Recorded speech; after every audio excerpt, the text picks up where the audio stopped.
Who's Barry Bedgernath? Who's Barry Bedgernath? Who's Barry Bedgernath?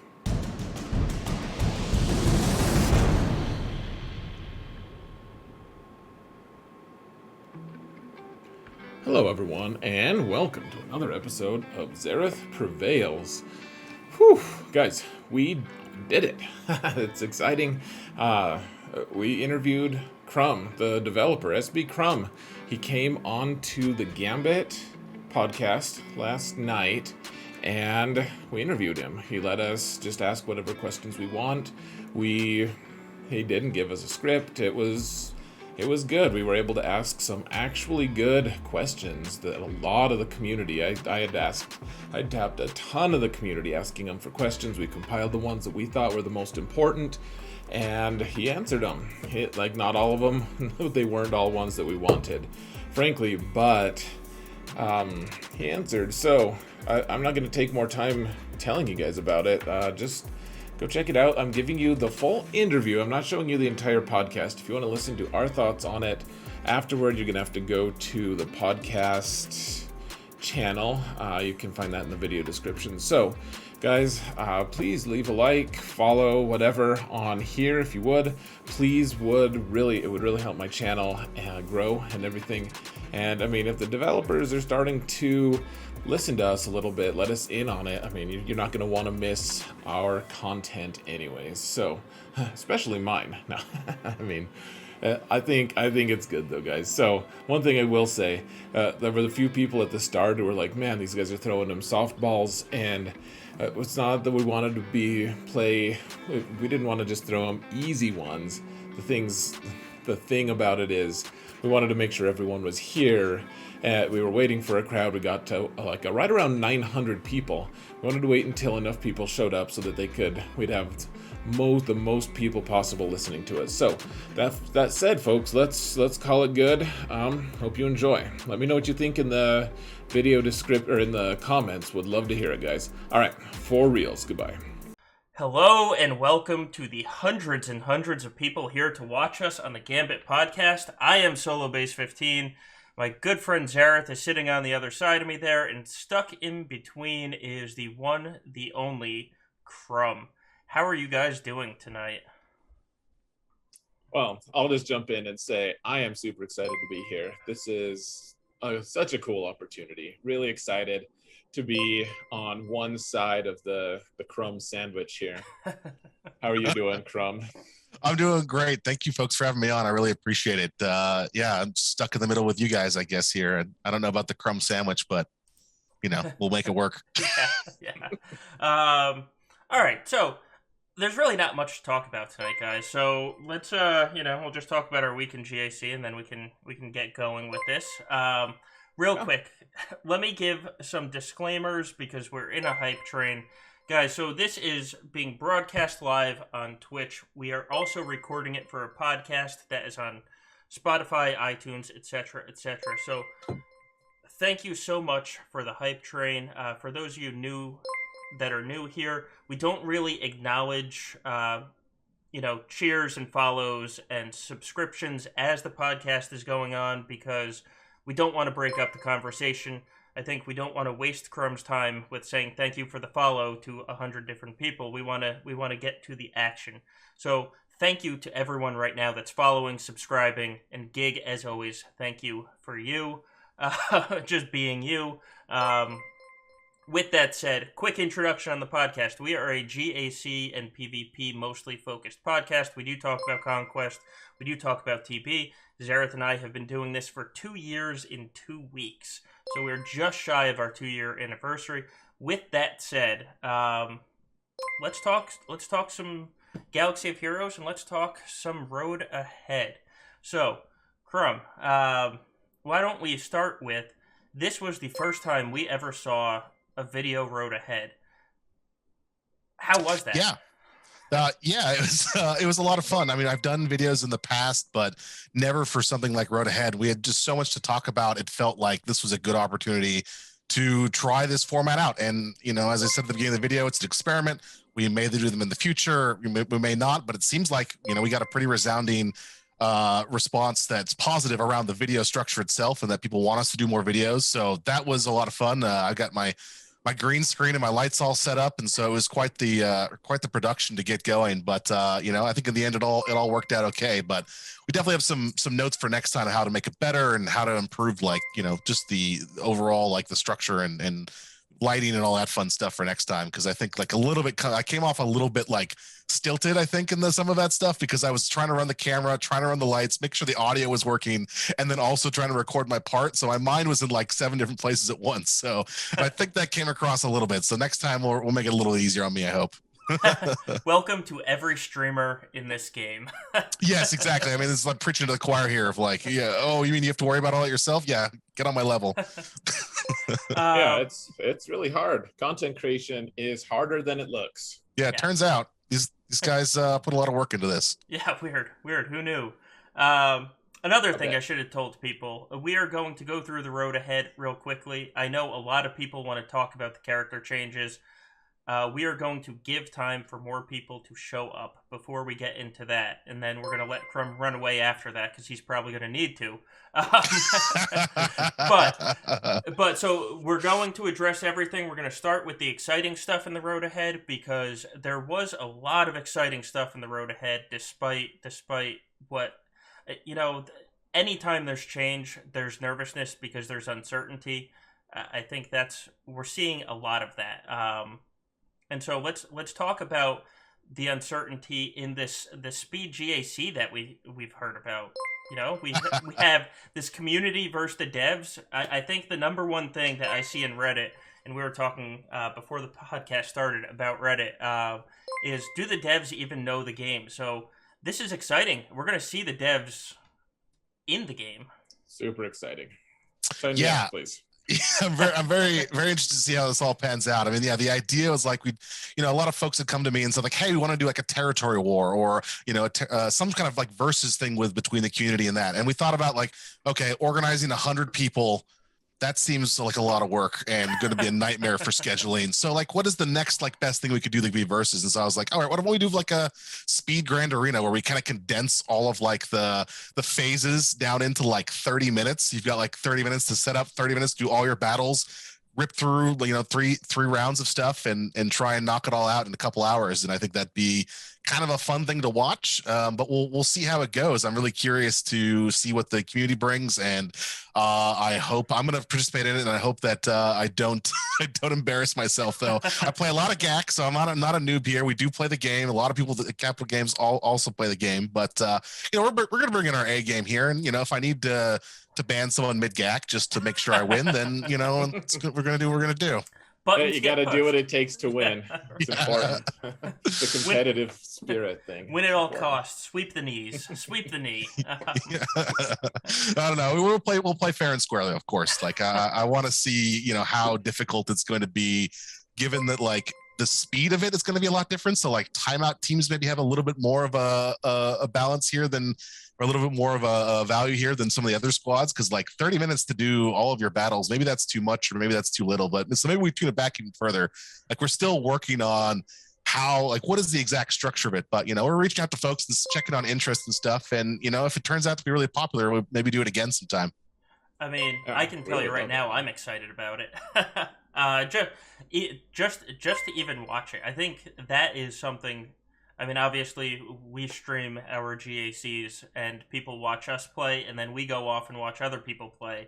It's fun to watch good people play the game, and it's fun to watch entertaining people play the game. And, it's just fun to be in a part of something like this. Because, listen, for what? 2 years, there was this time on Reddit when all we heard about was, where's the devs, where's the devs, where's the devs? And while I think that was completely overblown, it's nice to see developer interaction with the community in any game you play. Yeah, absolutely. And I think this is a great opportunity to just show off, like, how skilled the team is here. I think some of the people that I work with are insanely good at this game and have come from the community. So, like, you shouldn't be surprised that these guys know exactly what they're doing. So I'm excited to see how it all goes. Yes. And just as a point of feedback, in case you were curious, I think there could be a lot of support for people if you ever wanted to do this.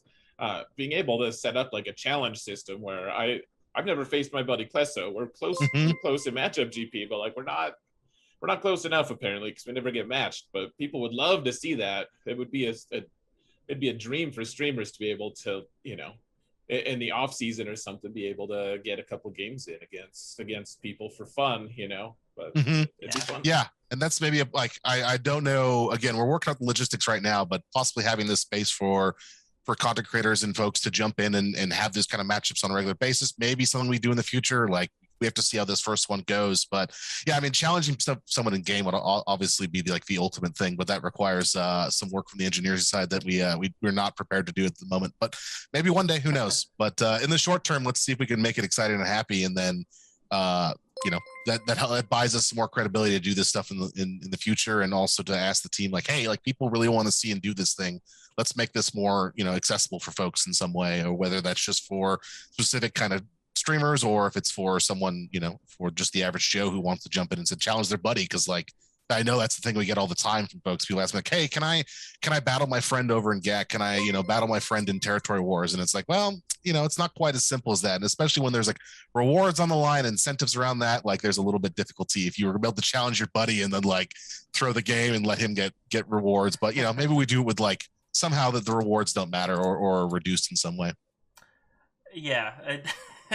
Hey man, I need 10 stun guns. Can you come challenge me and lose? That way I can get these stun guns. yeah, exactly. Like there's some like poor play behavior that maybe comes out of that we maybe don't want to create. So it like for the moment said we're just doing it with a handful of folks that we're, you know, working with here, and we're exploring said a bunch of different channels that I don't think we've worked with before. So we'll definitely keep in the loop as we get more information about that. Said it's going to be, we're like looking, you know, sometime late fall to kind of do this stuff. So we got a month or two to figure out all the details. Apparently I was wrong, by the way. Klesso in chat said I wouldn't want that. Okay, well, okay, then we're not going to do any of that then. Sorry. my bad. Sorry guys. It's off. Cancel it. Damn it all. Yeah, so that I mean, obviously for selfish reasons, that was probably the thing that got us talking the most. Because so if you don't know, the guys at the Escape podcast do this thing called GA Center, right? And they track. Yeah, I watched it a bunch. It's great. Good, because they do a lot of work, and I mean a lot of work. But so we have a Discord server with just the content creators, and at least once a season we get the man. It would be so cool if we could actually play each other. And then you know everyone's like, no, I would win. No, I would win. And then inevitably there's somebody I would lose. Right, but the truth is that I would win. Actually. Right. So just to put any rumors to bed right now. Well, yeah, that's why I want to like make sure we get everyone's perspective captured somehow, so we can like see the drama of like all the kind of trash talking like come to real fruition when they like mess up on a node and then they can't get through a territory or something like that. So yeah, I want to make sure there's some good drama in this whole thing. yeah, absolutely.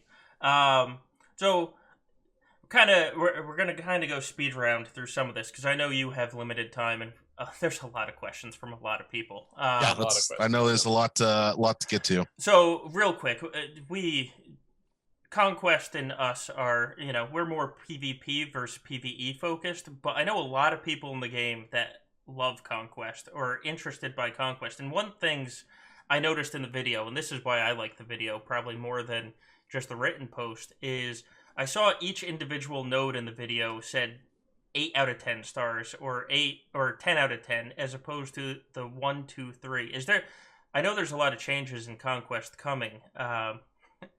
And since this was actually shown, is that something you could talk about? Like, are we changing the scoring system in Conquest? So yeah, I think that was just like a little bit of creative licensing from our video editor there to like add a couple things, but just to sort of like, you know, talk about like the changes. Like I think, you know, we're working on, you know, new feats, new modifiers, new data disks, new consumables. Like there's a ton of changes that are going into this thing. Not to mention the map is going to change as well with new bosses and all sorts of stuff like that. So, you know, I think it should be a pretty drastic change up to what you guys experienced for the last like couple of months here. You know, I think we're hoping to do these kind of more bigger changes more frequently. And I think like we ran into some initial issues with that, but I hope that we can keep kind of mixing up the formula over like every 3 or 4 months or so, and then try and have something fun for people to engage with. Cause I think like the fun of it is like learning this like what is the new kind of meta of this system with all the different data disks and consumables, like with all these matchups and feats you got to worry about, like, oh, well, I can't like beat this team too fast because I need to get this feat done. So I think like creating that space is what's really interesting. And I think like it can get a little bit boring if you have to kind of do the same thing every time. So hopefully people have like graduated from like normal to hard, and now they're experiencing that. And then and now with Conquest 7 that's coming out, they'll have like a whole new experience to mess with. But to your question, which is kind of a roundabout way, I apologize, but like we're not dramatically changing the scoring around, like, you're gonna get stars on nodes, 3 stars. You're gonna get, different rewards from getting the feats done. We're experimenting with a couple ideas around there of like maybe it's like non conquest progression in those feats. You maybe get something specific for doing a feat as opposed to just getting that next tier box. But it's something that we're still in the works right now, and I don't want to talk to it in too depth just because like things may change for sure. But sure. We got some good things in the books for this one, so I'm really curious to see how people enjoy it. Yeah, I think that was the biggest concern of people of, are we going to get the same thing 10 times in a row? Because at that point it's just, okay, I did this 9 other times. But it's good to hear. It's good to hear that there is the mentality behind it that no, this will change. So, it's not going to be the same thing every time. Yeah, and I think we want to do that a little bit faster, but hopefully as we get into the swing of things, we can do this more frequently, because I think it should change more often than like the 6 or 7 that we've done so far. That's definitely got a little stale. Yes. Yeah. All right. So now, another thing in the road ahead, and I'm actually going to pull this up on the screen for people to see if you haven't seen it, is, are we getting a new ship meta? Are the days of the negotiator finally behind us? We'll certainly be using negotiator regardless. Right. So they're not behind us. So. The road ahead came out, and my both fleet arena shards, because I have an alt and a main account, and both fleet arena shards were like, oh my god, can we change teams? Yeah. I think Executor is going to make a big splash. I think people looked at the requirements and like, wow, those are some serious requirements, and we want to make sure that like this ship really feels worth that investment of resources, because it is a powerful ship. I imagine that it's going to sit very well at the top of the meta.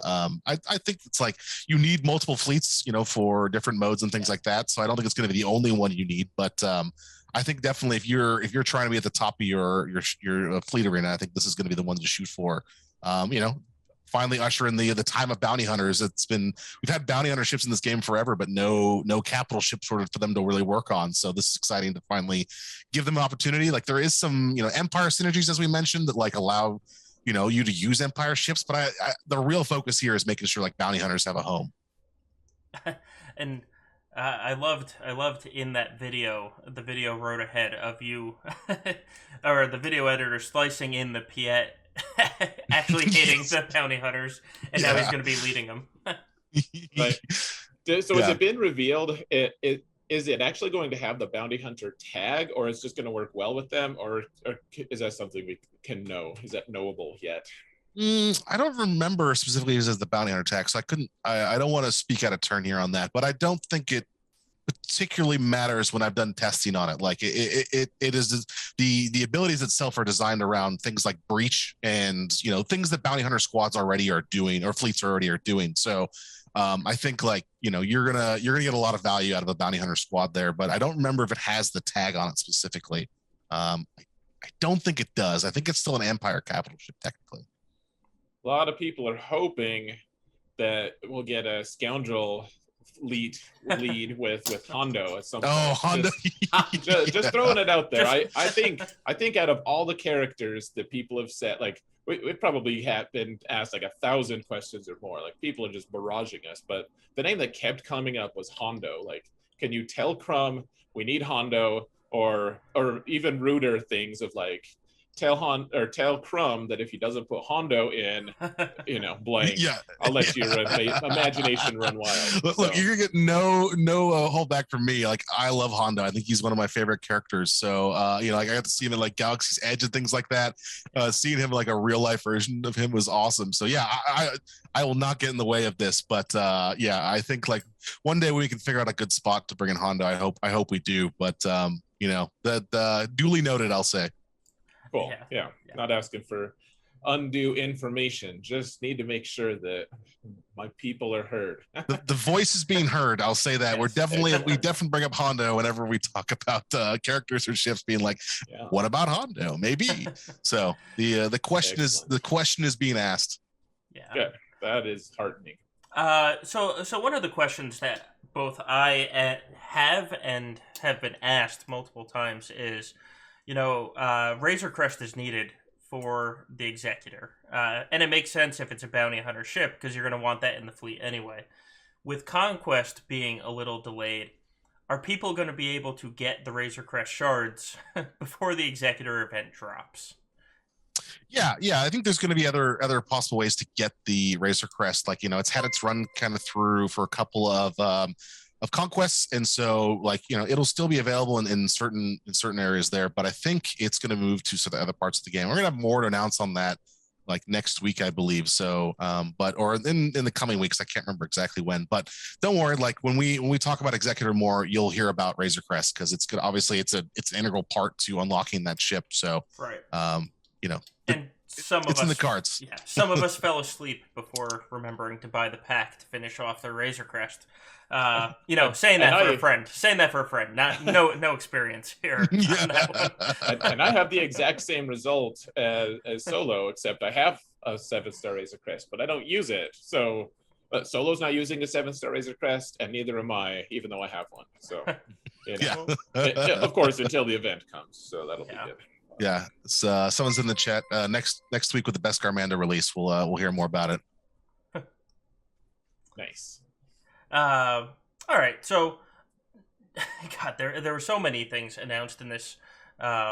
So, we spoke of Conquest. A lot of people got their Commander Ahsoka Tano's, and now, Robo Legs Maul, which a lot of people, so excited.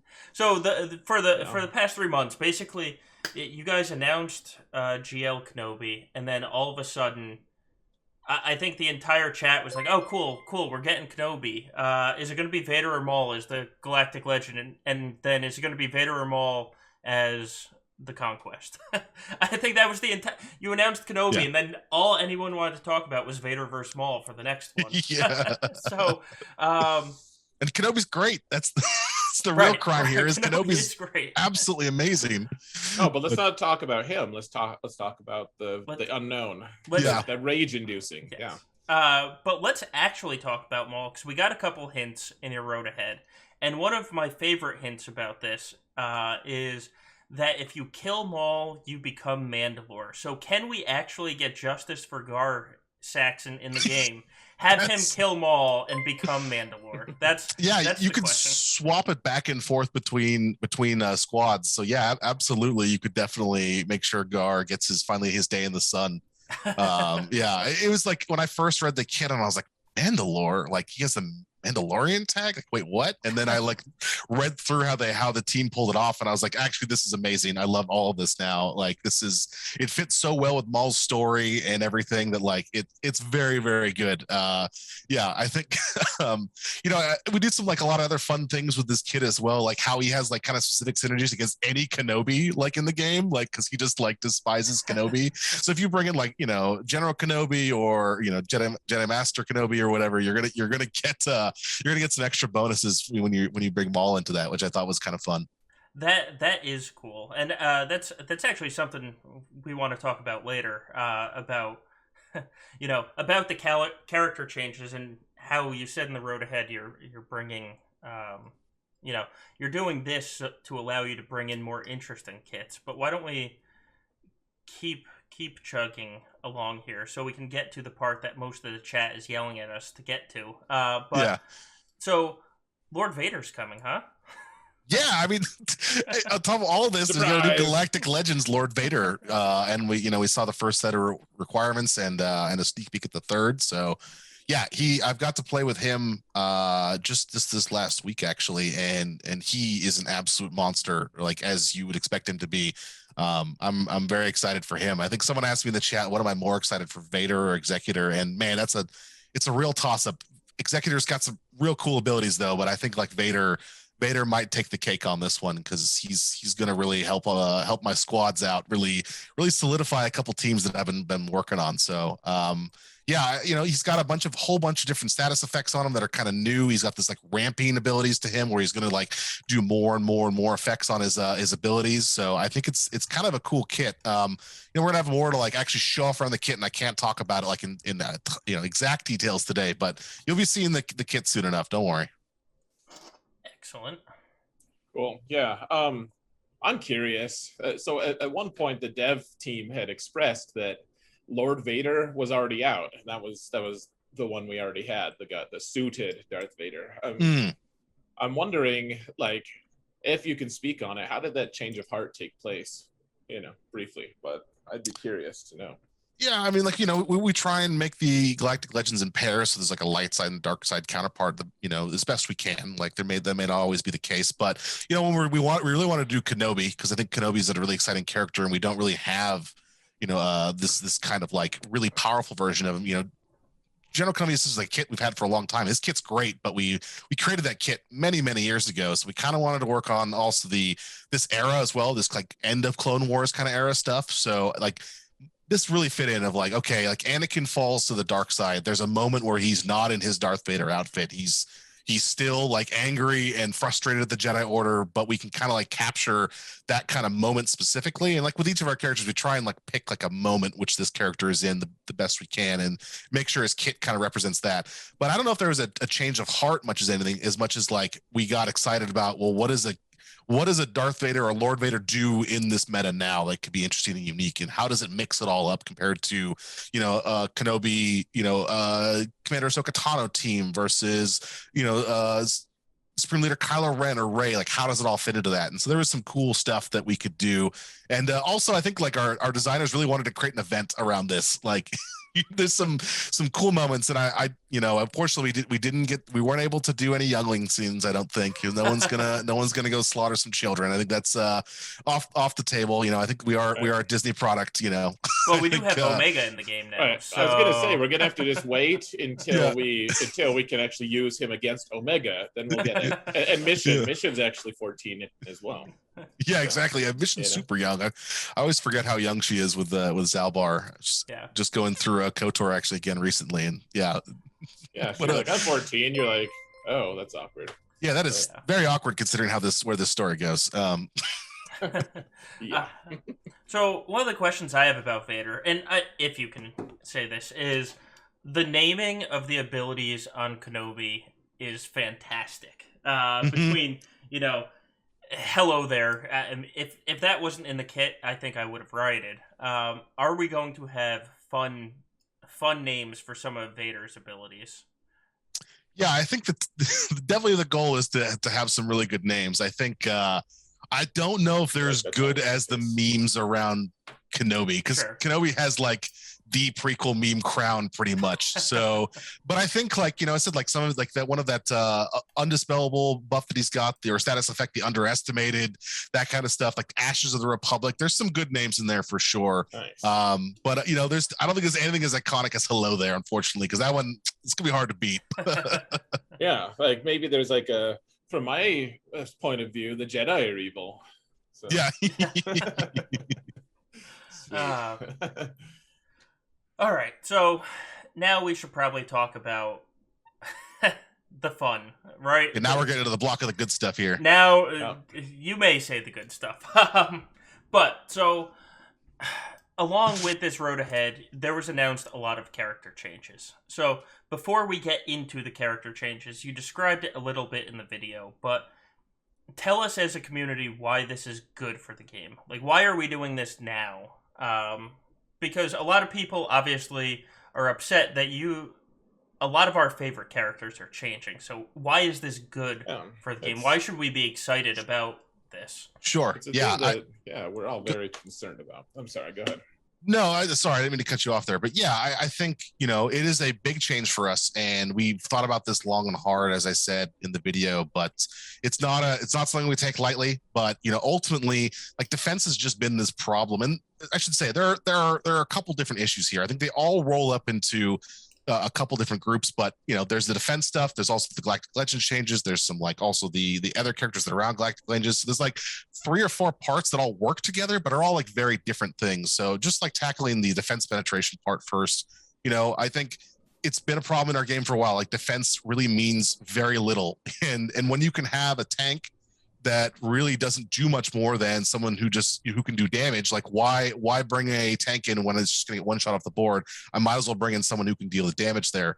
And our designers have been kind of struggling with this for a while, of like, and maybe struggle is not the right word, but just having to like create a bunch of caveats is, you know, I think I alluded to with like Sith Eternal Emperor, like has all these kind of like very specific call outs to make sure he's not going to get trivialized by, you know, General Anakin Skywalker or anything like that, because it's been, you know, it's something we have to account for every time we make a kit. And we really want to open up the space below Galactic Legends. And I know that's like a contentious point of like, well, the meta is shrinking, but why is this happening this way? And it's like, it's so we can have more diversity below a Galactic Legend level. So there's not just like, well, I either get this because it punches upwards, or that's it, right? That's all I care about. Where, you know, in places like Grand Arena and things like that, like there should be a space for a variety of different characters to, you know, try and match out and have that kind of rock, paper, scissors kind of thing. And so it's complicated.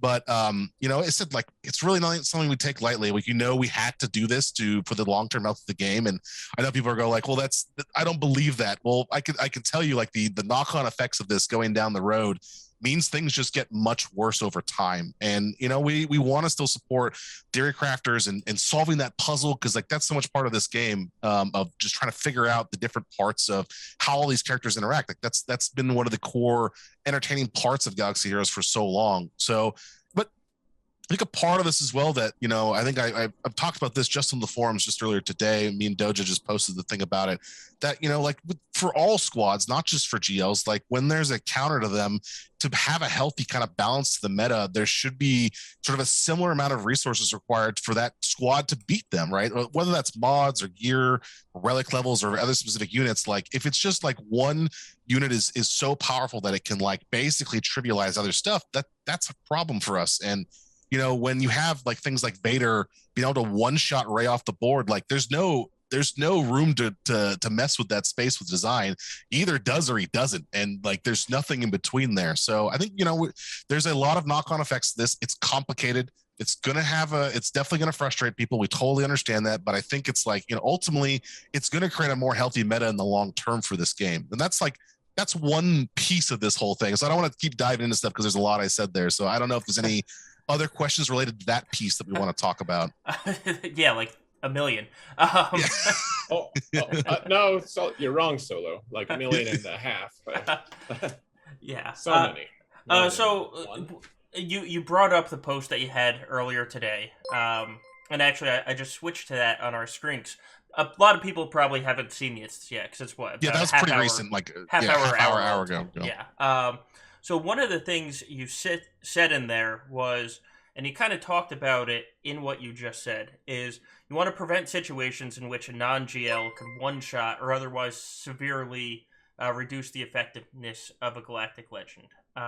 So when you say that, are you meaning, you know, any off-meta counter, if a team can one-shot a GL, you know, bye-bye team in the future? Or are you talking about like Vader's going to hit Rey for a million damage, or, you know, Dark Trooper's going to hit Sith Eternal for God only knows how much with his little punch. So can you clarify like what you mean by that? Yeah, and I think I can give you like some kind of like rubric of how we look at this stuff. I think like, again, this is a last resort for us to changing characters post-launch. Like, it's something we don't want to do if we don't have to. So, but like, when the question is like, when do we determine it's important to do and to take action on something like that? And I think it comes down to like a couple different like metrics that we look at of like how consistent is this thing, like how difficult is it for players to get this in comparison to the squad they're countering, right? Like again, like I think we saw with things like Paper Zombie a long time ago. Feels like ancient times now, but like it was more valuable to have a low investment in your zombie, and then like it could do better against stronger teams. Like there's a fundamental mismatch there that says like that thing that you just unlocked that's valuable and that you spent resources on and time unlocking now is not effective because of this thing that people don't spend money and resources or time or whatever. All of this is part of different things, mods, gear level, relics. Like having a good mod set is something that you have to earn over time and you unlock and you curate and cultivate. And so like having a good mod set is very, very powerful. And so, like when we look at that when I say like, how much you've invested in your team, it's like 5 or 6 different areas in which that's covered, right? So if you have like a low level GL and who's got bad mods on it and not relicked out, like sure there should be a way for someone who with around the commensurate amount of stuff to be able to handle that. But if you're up at the top of the tiers here, like it makes sense to protect that as like it's a valuable thing for people to want to invest in. So like I think again, we don't want to do this very often if we don't have to. Like it's a very much a last minute thing. So if players find more ways to get around things, it comes down to how consistent is it, how much of the power gap is between these squads and things like that. So I would say like we're very careful around this, and we'd rather not, as I keep saying over and over again. I realize I've repeated myself like 7 times on that one point, so apologies, but like we'll look at all of them individually and carefully around this stuff. So I don't want to say we're never going to nerf a character again, because that's setting us up for failure when we do something like that in the future. But again, it's not something we'd rather not do. And when we release a character, we'd rather have thought about every kind of edge case we can. But players are very good at this game, and we appreciate like the level that people bring to it about how they find some edge cases to try and exploit that in some way or another. And I think as long as it's healthy and in the right balance, I think we'll leave it as is. If it gets to a point where it's not healthy for the game long term, we're going to take action, right? And that's kind of subjective for people to go like, well, what do you mean by those exact things? But we have to kind of take that whole thing holistically and make the right choice for the game in general. So I feel like I beat around the question a bit, but it's complicated. There's not a one size fit all like, well, we're going to just nerf any character that counters GLs. Like that's not the case. And it's also that we're never going to nerf characters either. It's somewhere in the middle of all that,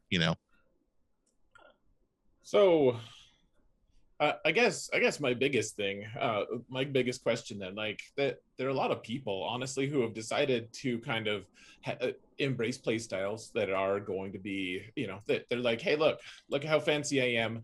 I can kill Galactic Legends without one of my own. Like my alt, actually, that was what I was starting to progress toward. In fact, I just did it this last week. Finally got a kill against Rey with my Vader, which was really exciting. But like there are a lot of people with those kinds of accounts that like they've designed their accounts around this idea that they've put so many resources into it, assuming that they can kill the Galactic Legends, and now suddenly like these guys are facing 2 or 3 Galactic Legends sometimes, and suddenly their currency is just no good. Like is there any plan to like kind of protect those players to help them out? Because like that's devastating. Like that would make me feel really, I don't know, like frustrated, I guess. Yeah, I think it's hard. Like the way that like, take Grand Arena, for example, is like a good example of this kind of scenario, right? I think, it's hard when you go up against and there's a strong mismatch between someone who's invested in one direction versus someone who's invested in a different part of their roster. But I think like ultimately, like there should be a drive to unlocking the characters at the top tier, but like the path to get there should be different and feel good for each person who's playing. It's also like really hard to like know what everyone's intentions are around like getting a one squad versus another. Like if that's for one reason to like counter a GL versus another, like it's we tried to go through every character that we were changing here and touching and go like, how much does this matter to a GL squad versus a non-GL squad, and try to make that balance, as best we could here. So we picked these 4 characters to change and then, and to give some stuff back on them, because we felt like that that value proposition was changing for sure. Hopefully that the stuff you get back, you can now reinvest in whatever characters you want if you want to do something different with it, or start working towards the Galactic Legend. But like ultimately, like, you know, Galactic Legend does take a ton of resources to get, and if you've been like pushing off doing that and your roster is now like in a kind of an odd spot because you have decided to never go for a Galactic Legend, that's kind of a weird space for you to be in, because even if you're going for something like, you know, Jedi Master Luke or something, ultimately you're still pushing towards the Galactic Legend as well, right? And again, like it's hard, like trying to figure out how you balance this all out, and how, like who becomes the winners and losers out of this whole thing, like really sucks. And it's hard to like make sure we hit that balance there, but we've tried to give back the resources on the characters we think are the most impacted, and that so then you can start to shoot to that as well. But like ultimately, you know, like if you're going into Grand Arena and you've been facing off of against these squads that you've been able to counter before, you're not going to have as much of an easy time with that. There's not saying you can't win. I think there's still ways to get around this stuff, and there's still options, but it's going to be a lot harder hill to climb. And there's like not any way around that, unfortunately. So I guess there's always a follow-up question. There's always a follow-up question. There's always multiple follow-up questions. So let me start with this. So Jedi Knight Luke is one of the characters that's being impacted the most by this, right? And part of that is defense penetration, because much like Dark Trooper, at times Jedi Knight Luke can just do disgusting things, especially when Bastila has given him some buffs. But at the same time, Jedi Knight Luke is the closest thing to a GL we have in the game when you look at the requirements for him. Because what, he needs like 13 characters at relic levels to get him. So there's been a lot of just hurt feelings. There's no better way to put it than I invested R3 in 13 characters, or, you know, relics and ships and characters to get this character to do something, and now he's not doing what I want him to do when he was the most expensive non-GL in the game to get. Like, how do you, and I don't even know what to say here, but like, how do you tell somebody that the next time that one of these characters that's going to take 13 characters to get is going to be a good investment? Yeah, I mean, I still think that, you know, characters like Jedi Master Luke and General Anakin Skywalker are still very, very good characters, right? I mean, we're talking about PvP, and the game is more than just PvP as well. There's lots of modes that are, you know, like territory battles, raids. These characters are absolutely monsters in those areas as well. So I still think there's a value to getting unlocking those characters, and they also lead you on the path to more stuff, and like, you know, other Galactic Legends or things, or Galactic Legends as well. So there's definitely a question of like, how do we make sure those characters are valuable and interesting and useful to unlock as well, given, again, talking about the amount of time and energy it takes to unlock one of these characters, that should be commensurate with how powerful they are. And again, like talking, as we mentioned before with Galactic Legends, there should be a space for all of these characters to sit in the meta like nicely and be worth your time. Because I don't want the moment where someone says they got Luke, and then they go, man, now I feel like this character has no space for me. And I don't think that's the case in the game right now. I think there's still a lot of options for them. And you know, for General Skywalker, you know, we've buffed his kit in different areas. So when he's in a 501st team, he's doing some serious work still. I think he, you know, obviously the original setups that people were running with him in a different squad is you know, going to change significantly, but you know, there's a way that we offset those changes to keep maintain their value in a lot of those spots in the game. And that was our goal. Like, we want to make sure the utility feels good in every other spot besides this. And I know this is the reason that a lot of people maybe invested in those characters, and that is frustrating. I'm not going to lie to you and say otherwise, but we hope that we've maintained the value of those characters for people to play with in, you know, other places outside of these like PvP matchups against GLs. Okay. And that's fair. I mean, gas just sounds disgusting, and I don't want to fight a gas at all after these changes, to be honest with you. Yeah. But so gas and Jedi Knight Luke, and actually Vader got some fantastic buffs with the guaranteed ability block and increased damage, because now those stupid Jedi Knight Luke teams on defense in 3v3 can't do Heroes Arise.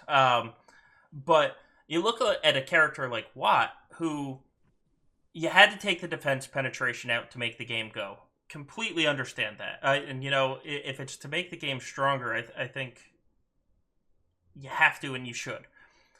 But when you're talking about other game modes, how this affects, when you look at Watt in day 4 of Darkside Territory battles in that special mission, there's a lot of times where weapons tech is the reason you're beating that special mission.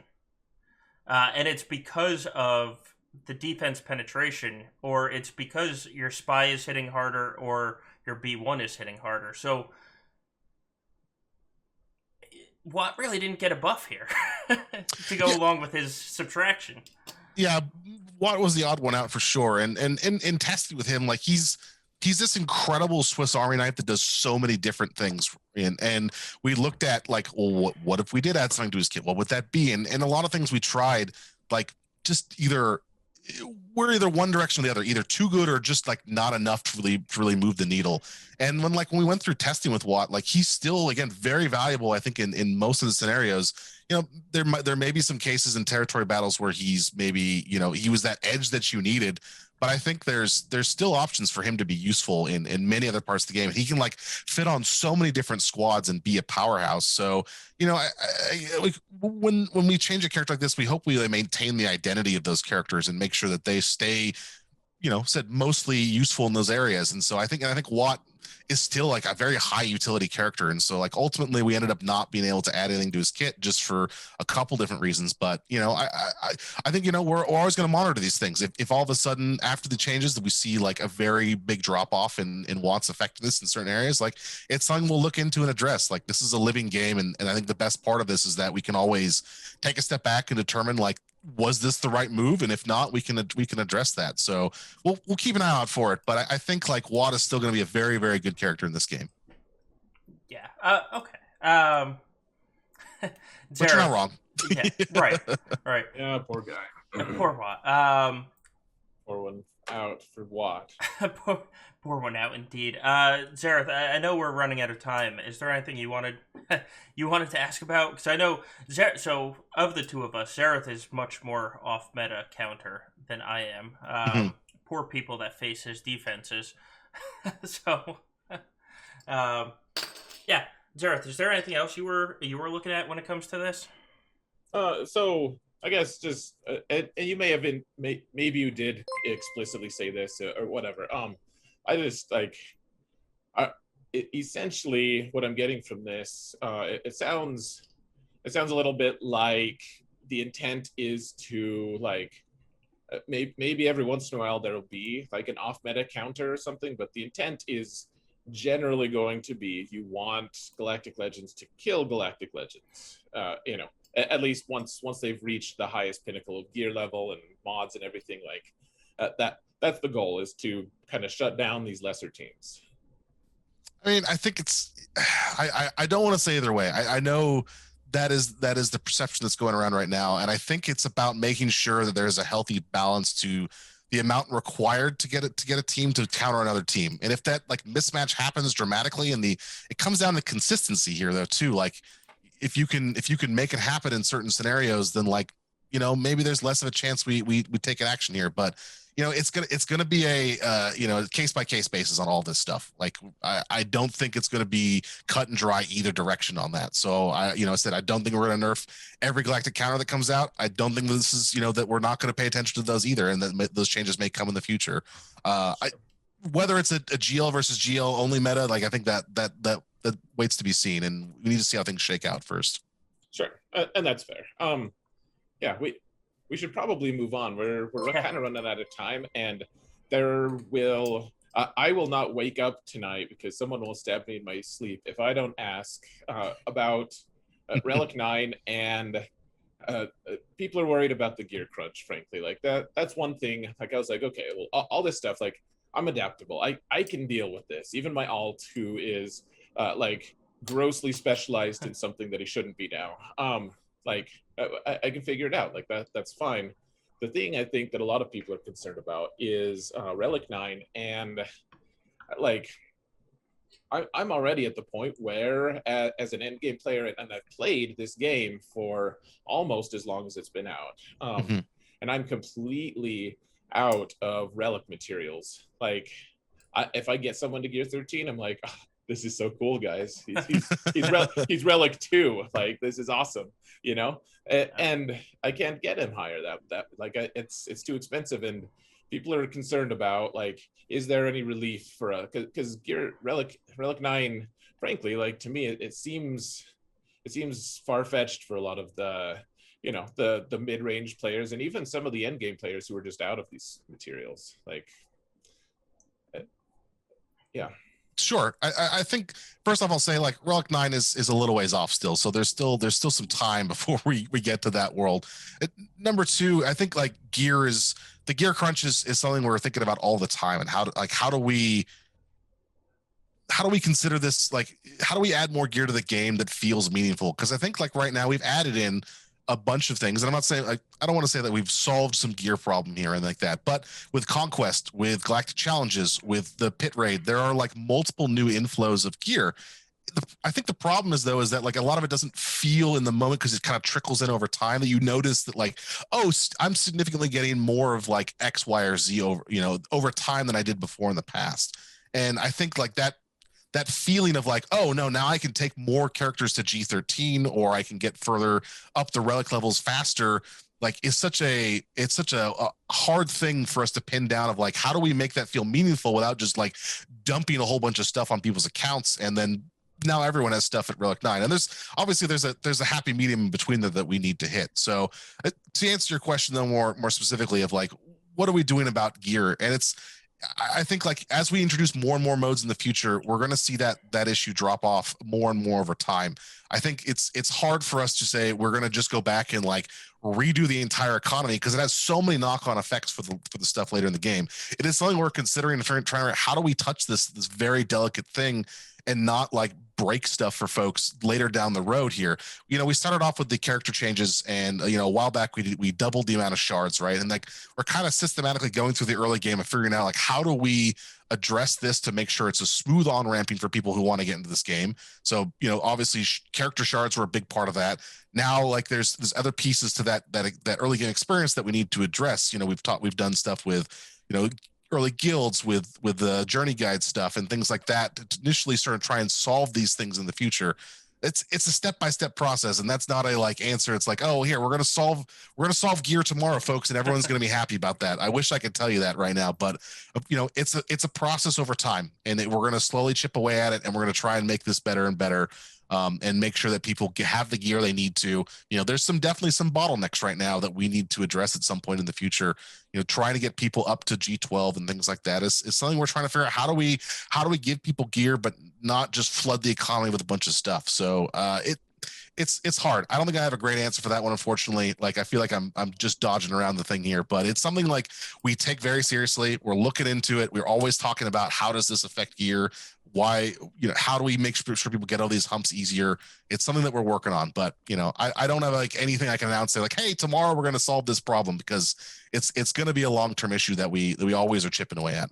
Okay, so let me follow up with this, and if you can't answer it, I understand. But so every time we get a new relic level or gear level, or, I mean, God, I remember the actual level increases. It comes with either a new game mode or an old game mode that gets updated to drop old type of gear. So, can we expect something like that? And I know Relic 9 is far off, and I know this question is very speculative on nothing that's been announced, but it seems like every time this is the pattern. Can we kind of feel comfortable here when it comes out? I think we're going to try and figure out how do we do this smartly, that people who are in this game now and invested in these high-end characters are going to have a spot to get Relic 9. I think I'm unable to tell you right now about, like, how that's all going to work out. Like, a lot of this stuff is still in development, and so there's a world in which, like, the things you're worried about get solved. And I hope that, like, when you guys see what our plan is for Relic 9, that it makes sense and everyone goes, like, oh, okay, it's not as nearly as scary as I thought it was. But, like said, without, like, being able to share more details around the exact things, like, I don't know how much I can allay your fears on that one, unfortunately. Like, there's there are ways we're going to try and address that, like, using existing game modes and things like that that will hopefully get people the ability to get Relic 9 materials like, pretty regularly. Okay, fair. And I knew that question. I mean, it's hard to answer. Yeah, when we get closer to Relic 9, I'll definitely have more, like, I'll definitely show you guys like all the stuff that we're working on and how like it all worked together. So this is hopefully soon enough you guys will get to see that. Fair. So one question I had, and this is maybe a tiny bit tangential, but it's something that I've been curious about for a while. Like a while ago, you guys released Hux, and you made a mistake on gear or something, and like by magic, Hux can now even still be gear 12 before he is 7 stars. Yeah. And that was magic. That because gear 11 has no way of competing against gear 13. Like it's the gap is just way too big, especially now with Relic 9 coming. Like is there any notion of like, would it be possible to get gear 12 on lower than 7-star characters at this point, because gear 12 isn't as significant as it used to be with Relic 9 and everything coming out? Like I don't know, it's something I've always wanted. It'd be pretty sweet, I think.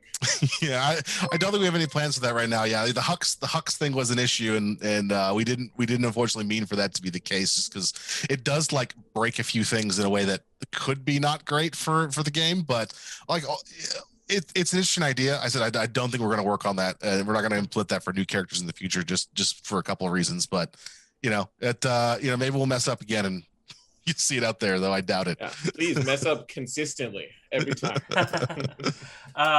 So I want to end on exciting, because obviously the gear crunch is awful for everybody that plays the game, and talking about the gear crunch is awful. But you're here live, you're answering questions. We truly do appreciate that. So I want to talk about some more exciting things. One of the things that you mentioned earlier and on the video was that you're reworking these characters because it hampered developing new characters, right? So, yeah. And that there were certain abilities that you wanted to do and you just can't because of how the game was set up, essentially.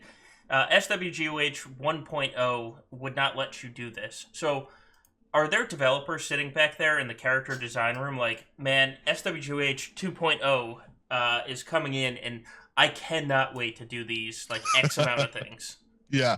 I mean, I think like we did several like Unity upgrades, earlier this year. And I think like building up a whole new set of tools for us to be able to be a little bit more flexible around events and all this kind of stuff. And I think like we are on that path right now to rechanging or rethinking about how Galaxy Heroes like makes content going forward.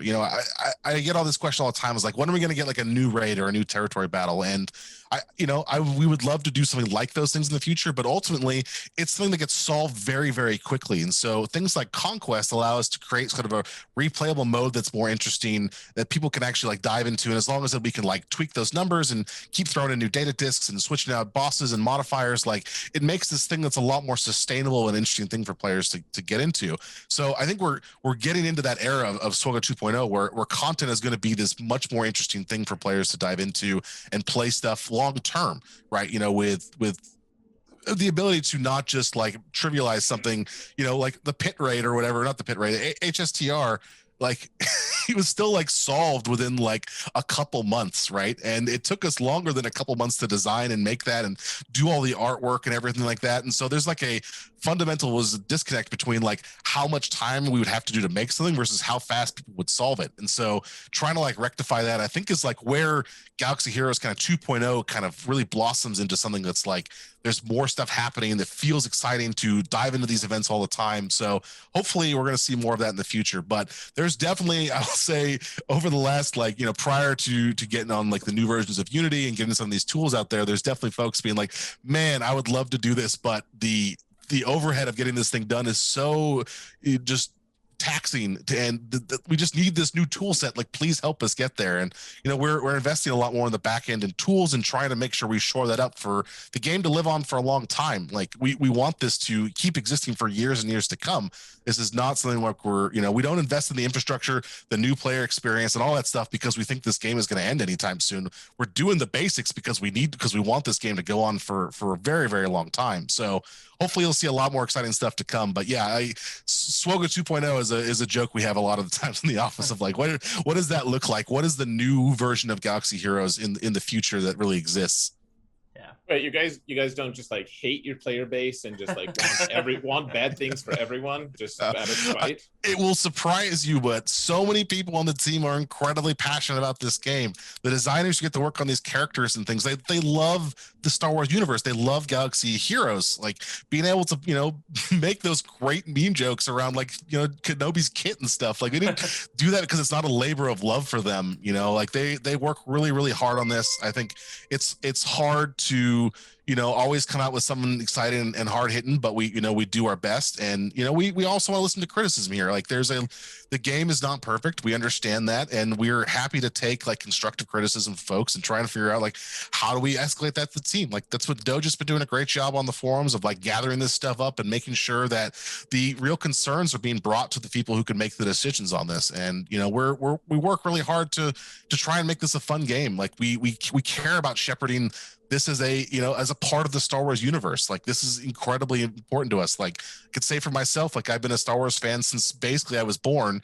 and to get to work on a Star Wars game, this is a dream come true. And so I want to do everything I can to make this thing great. And I'm not the only one. I think the team absolutely feels that way as well. So, it definitely hurts us when people say like, oh, they don't care about this game. It's just to grind people out. It's like, no, we love this thing that we created. This is absolutely something we're trying to, invest our lives into. Like, this was, we would be cold, callous people if that wasn't the case and just dead inside. And like, I don't want to live in that world. And I said, like, I hope that comes through. I hope that passion shows up in different parts of the games and people really see, that we care a lot, and we care a lot about how players, play the game. We care about your feedback a ton. I know it feels hard sometimes when we can't act on your requests, but we absolutely care about the whole player experience from start to finish. Excellent. That's what we like to hear about developers. And I know we're running short on time. And one thing we didn't talk about, you kind of touched on it in the mega thread post, but there's a lot of fear out in the community right now about the gas event, specifically Tier 4, with changes being made to gas in the game. Is he going to be getting up after 5 turns and just killing everybody in that Phase 4 gas event? So the goal is to keep those events in line, and with like what their balance is now, it shouldn't change dramatically. But we're looking. I saw that post over the weekend, and I definitely wanted to look into that to make sure. But we did do a bunch of testing on the events, and it should be fine. That I believe the units are in PvE can be different sometimes, so it's hard to know exactly like, is all these changes going to directly affect the PvE versions of those characters? Sometimes they reference them, sometimes they don't. But like, we're going to triple check that and make sure that like overall the experience for these events is around where they were before. Like, we don't want it to be dramatically hardware out of nowhere. There's not a reason for us to be wanted to do that or anything like that. And if that is the case, we'll take some action to try and deal with that if we have to. And I know one of the questions out there from the post that I just want to mention today, like, is Dark Trooper getting any other changes to him? Like, and I think we failed to kind of communicate this in the Road Ahead video very, very well. And that's on me for writing a bad script. But like the Dark Troopers changes were specifically because of how Sith Eternal Emperor is getting buffed with his specific things to how undispellable buffs work. And so like Dark Trooper doesn't have any specific changes coming to him. It is just because of the Sith Eternal Emperor changes that were in that matchup that we decided to, return some resources on Dark Trooper specifically. So again, as you just said, I posted this all in the thread, so you can check that out. There's a response there for a lot of the questions, but hopefully that'll help allay some fears. Yeah. So I did have one last question. I don't know.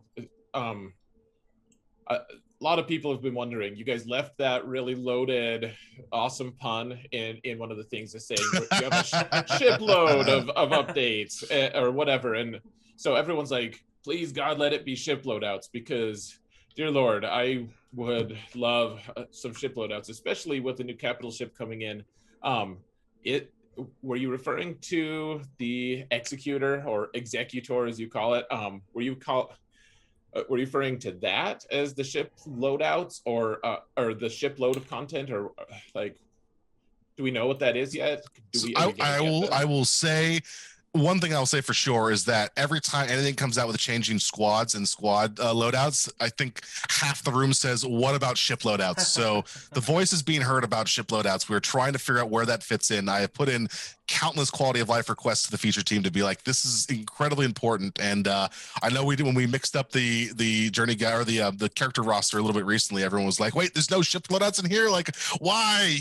And it's like, yeah, I know. We all said the exact same thing, and we're trying to figure out a spot where we can get that into the game. So rest assured, we'll keep beating that drum. In terms of like, what does a shipload of content mean? Like, I don't know. It's a hint. There's other stuff coming in the future. We'll have to see what that means. There's some fun stuff for sure around that. Maybe we'll have a fun puzzle around one. We'll see. Excellent. Right. That's what we like to hear. So Zareth got to ask his pet peeve question, or not pet peeve, that's the wrong word, but his, kind of personal question. So let me ask you one of mine, and it has to deal a little bit with RNG, which is kind of the nature of the game, and it's the 15% base resist chance. There is a 15% chance that any debuff just gets resisted, which completely throws off an entire counter. And here's kind of the issue with this, right? I could have 200% potency, Zareth could have 0% tenacity, and there's still a 15% chance that he resists the debuffs. Meanwhile, in a case where he has 200% potency and I have, or 200% tenacity and I have 0% potency, there is no chance I ever land anything on him. So it seems very unbalanced in a way. One-sided. Yeah, because when you look at a lot of these counters for the high-end teams, like, Bad Batch against Padme, if you could have 200% potency on Echo and Tech, and if that stun does not land on Jedi Knight Anakin, they're clearing your buffs and you're getting slammed. And it doesn't go the other way, and it's just I know you're not in the game. And then Solo finds a way to win anyways. I do, but so it sounds like it's not a problem. Why are we even talking about this then? But successfully undermined.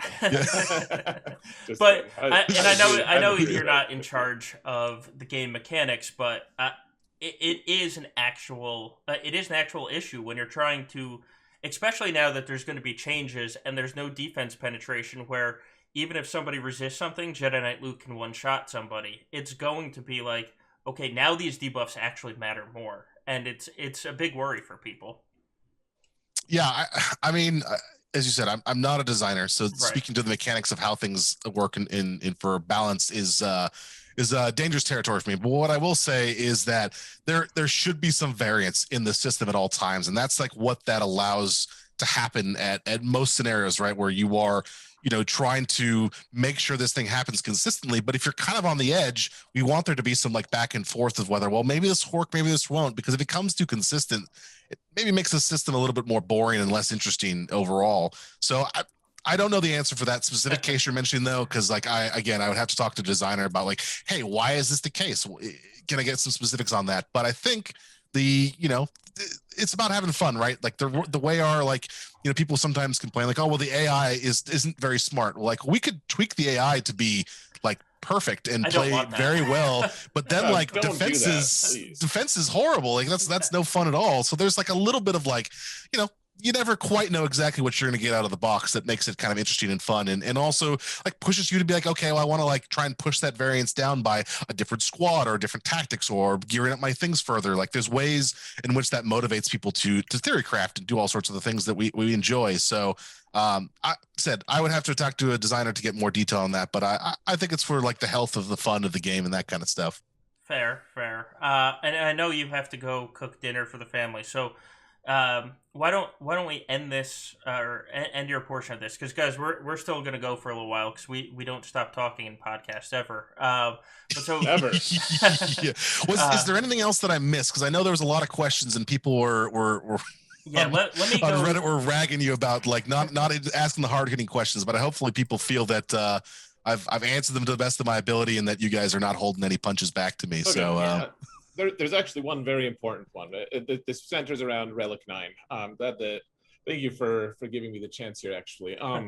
Okay, so as relics continue to increase, character level continues to increase, their power and everything. And certain characters are just getting left behind. For instance, ships, the pilotless ships are going to be hit hard. Like the more they're fighting against pilots with Relic 9, the more disadvantaged they're going to be. Like they're essentially getting a nerf. Like even if it's unintentional, that's happening. And it doesn't stop there necessarily. It's like IPD. Like try killing a tank right now with IPD. Like the tank chuckles, ooh, it tickles. And Savage, it's like, okay, sometimes I use Savage to finish off a Malak, like a cleanup, because he's in yellow, and I'm like, please God, let this yellow Malak have less than 100k hit points, because otherwise Savage's ability is just worthless. And so, like, is there any would it be possible, like, are you guys planning on continuing to push some of these characters up and keep them relevant? I think you talked about the crewless ships, and that comes up pretty frequently. Like, how do we make sure the balance around those stays in line with what our expectations are? And yeah, I think as relics grow, it's definitely a concern we have to keep monitoring, because I think there could be some issues with that. And when we released pilotless ships, we knew that, like, hey, this is going to be something we're going to have to reconsider or like look into in the future, because of the exact things you've outlined of, like, they're just not going to scale up like other crew does. So I don't have anything to announce, nothing new today, unfortunately, but yeah, it's definitely something we're concerned about and we're looking into, possibly in the future, trying to figure out, like, how does that all work with increasing relic levels, or just like the power level in the game. Like we talked about, like massive damage, like Rey has to have 3 or 2x massive damage on her to make massive damage, exciting again, because, the game has progressed to a point where, like, that's not that much damage anymore. Right. So it's not actually massive. Yeah, it's not actually massive. There are characters who do more than massive damage. So, like, what do you call that? Like super black hole massive damage or something? I don't know.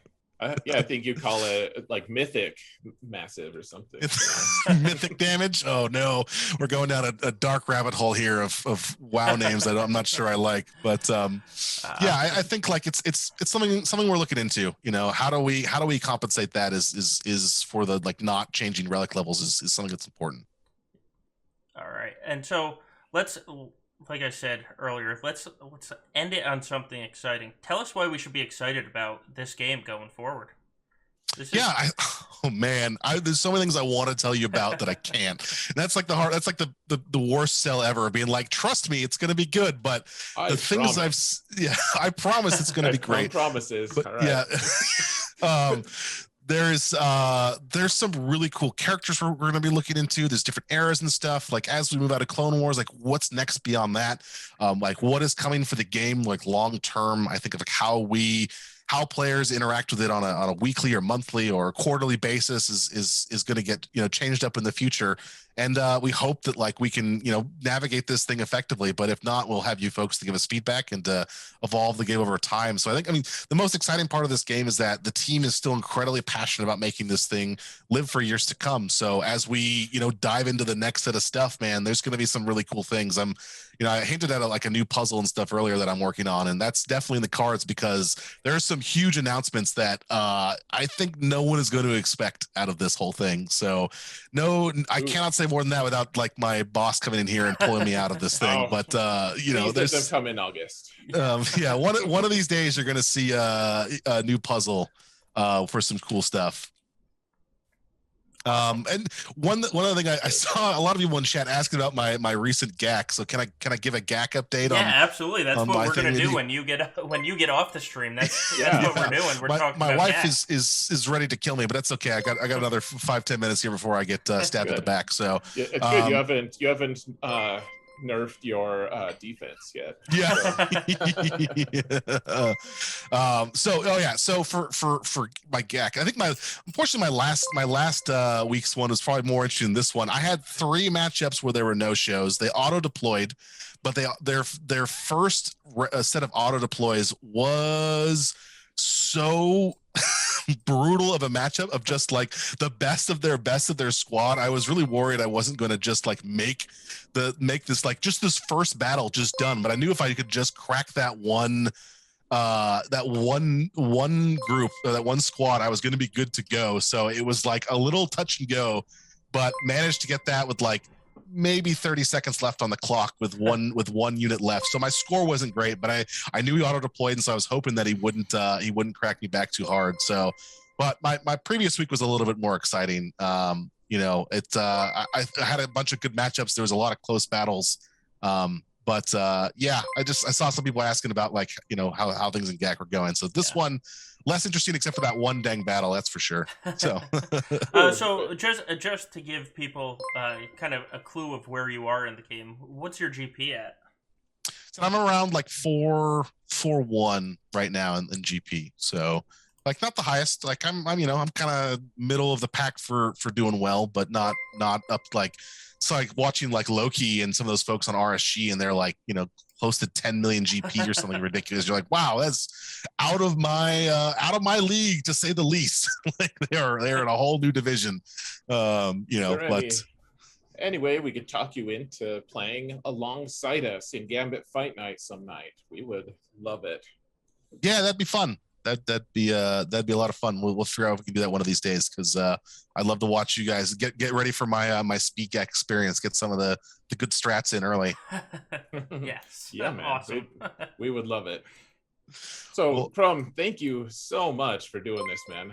Like, we didn't necessarily like love every single answer, every single thing you said, but man, it's so important to have this communication, and we super appreciate it. Like, this is awesome. So, like, all my hats off to you. I don't own any, but if I did, all of them. Like, thank you so much. Yes, thank you, truly. Yeah, I really appreciate you folks letting me get on here and chat about this. I'm, you know, excited to keep talking to more awesome content creators out there like you folks. You know, talk more about, you know, GAC and all sorts of fun things too. So I really appreciate letting me chat about this stuff, and hopefully said I was honest as I can be, and I gave you some good answers, though I know probably not all of them are ones you wanted to hear sometimes. So thanks for being polite. Thanks for having a great community to ask lots of cool questions and being constructive with your criticism and your feedback. So I really appreciate that. And yeah, thank you so much for having me on. Yeah, absolutely. Our pleasure. Anytime. We will alter our schedules. Yes. Especially for the fight night. I think that would be, I mean, like we said earlier, a lot of times people are like, oh, the devs don't know the game, but it would be great to actually get the developers on here and be like, hey, look, they're better than you. Yeah. There's I think we got some ringers on the team. We'll see. I think people are going to be surprised how good we do, but we'll have to see. I don't want to talk too much game and then smack my face into the sidewalk as I try and run after them. Well, it's better to talk game about somebody else, and that way if they mess up, it's like, oh, it wasn't me that messed up. Yeah, I to be clear, like I am decent at this game, but I am not amazing. Said at 4 or so million GP, I am not the best of the best. That's for sure. Well, there are some people inside CG who have been playing pretty much since like day one, and they are absolute monsters. So I'm gonna have like maybe have like an advisor or two in my ear to help me get through some of these things. So, so. All right, excellent. Well, thank you, sir, so much. Thanks, I mean, tonight was a blast. Let me apologize to the chat because sometimes it was moving so fast that I would see like 1 out of every 10 messages.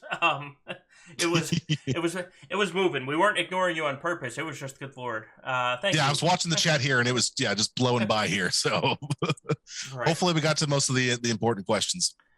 I think so. There'll be some corner cases of people saying, you didn't ask my most important question, and I'll just be like, well, get on the forums. Yeah. Ask Doja, ping Doja in that thread, and we'll see what we can do. Yeah. Awesome. All right. Well, we'll release you to Mrs. CRUMB, to the tender. All right. Yeah, I'm not sure if like do I just leave here? I don't want to mess up your overlay or anything no, like that. No. You can just leave, and Zareth's face will double in size for a little bit, and then I'll fix it. Okay. Again, thanks for having me on, folks. I will catch you all later. Have a great rest of your stream, and thanks again. Bye-bye. All right. Thank you. Thanks, CRUMB. All right. There's a double dose of Zareth now. So, all right, guys. Thank you. Like you're not impressed. Right.